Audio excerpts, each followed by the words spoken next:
Kod modhi oyango ni giketo chenro mabiro neno ni jo Kenya weyo tiyo koda teko machido aluora mag tedo kamoting'o yien kaachiel kod makaa kendo chako tiyo kod teko manyasani ma ok keth aluora.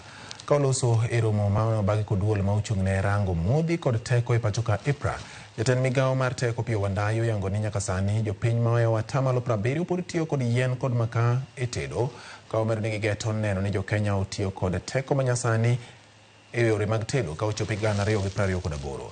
Giyango ni gisechako tiyo e sikunde maromo 20 kata gichano gik e sikunde maromo 11,000 pacho ka, kama gigeto bero yore mag tedo kokalo kuom teko maler magiwacho ni gisegero dag sitima kata dag gas ma otesi ni LPG e kuonde maromo 20 thurka. Clean cooking, as has been aptly put by previous speakers, is equally a critical aspect of energy access. Over 70% of Kenyan households still rely on firewood or charcoal. This is not just a health crisis, it is an environmental and economic crisis too. That's why we are implementing step by step our national LPG growth strategy aimed at transitioning the populace to clean cooking by 2028.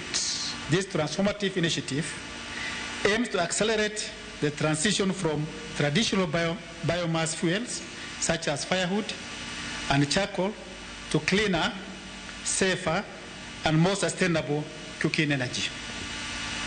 As part of the initiative, a pilot project targeting 20 secondary schools has been implemented, and learning from this project will assist in the main rollout of LPG for schools, targeting about 11,000 schools countrywide. Duol mar piny owacho ma ochung'ne kedo kod tuoche malandore National Syndemic Disease Control Council obago romo gi moko kuom rowere matiyo gi yedhe mamero ji.